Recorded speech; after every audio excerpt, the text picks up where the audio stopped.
a economia do Brasil tá de mal a pior. Esse é o argumento que tu tá escutando aí todos os dias na internet, algumas pessoas estão comentando.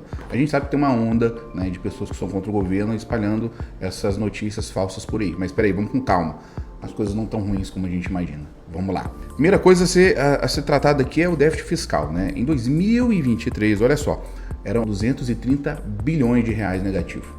Isso é uma herança do governo anterior. Vocês se lembram aquela história de retirar o ICMS dos estados, diminuir o ICMS? Isso foi um impacto bilionário nas contas públicas. Porque o ICMS é uma das principais arrecadações do Brasil. E quem fez isso? Bolsonaro. Lembra disso? E aí, gente, o impacto disso é direto nos municípios. Eu sou vereador no município de Volta Redonda. O déficit foi gigantesco, inclusive no Fundeb, que é o que financia a educação no país. Parte do Fundeb é recurso advindo do ICMS. Mas depois desse disclaimer, vamos voltar ao tema principal. Então, 2023 eram 230 bilhões, uma herança de 2022. Em 2024, a estimativa, né, que o déficit fiscal primário cai para menos 54 bilhões. Olha só. Olha a diminuição que foi feita. A gente está falando de uma redução de 76%.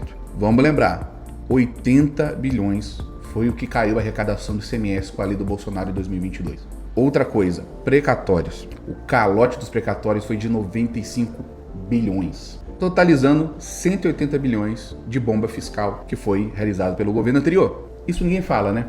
E quem tem que pagar é o governo seguinte.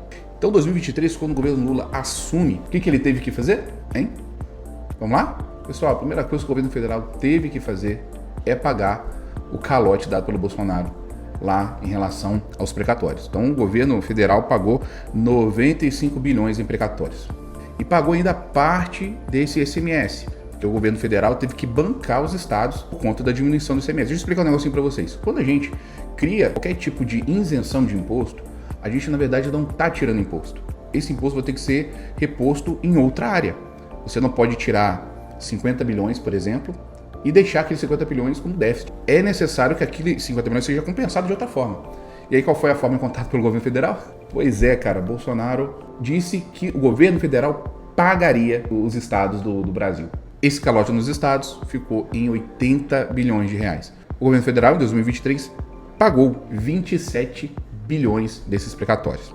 Portanto, a herança do governo Bolsonaro foi 180 bilhões no déficit fiscal em 2023, de 2022 para 2023. E quem teve que pagar isso é o governo que entrou. Então, pensa bem, antes de dizer, o país está criando mais impostos, o governo federal está ruim, a economia está ruim, conta pública precisa ser fechada, gente. Recurso precisa ser arrecadado. Só assim a gente consegue pagar as dívidas e fazer com que o país volte a andar de vez. E sabe qual foi a outra bomba que o governo federal recebeu? 2 projetos encabeçados pelo Congresso Nacional que trouxe esse prejuízo para o país. A gente está falando do PES, que foi destinado ao setor de eventos, né? Foram 17 bilhões de reais. A gente está falando também da desoneração da folha, em 20 bilhões. Tudo isso contribuiu para que o déficit fiscal fosse de mais de 50 bilhões pelo governo em 2023. Isso também é culpa do Congresso Nacional. Então, gente, o governo federal está tendo muita responsabilidade com as contas públicas. E quem não está sendo responsável é quem encaminha fake news e espalha por aí.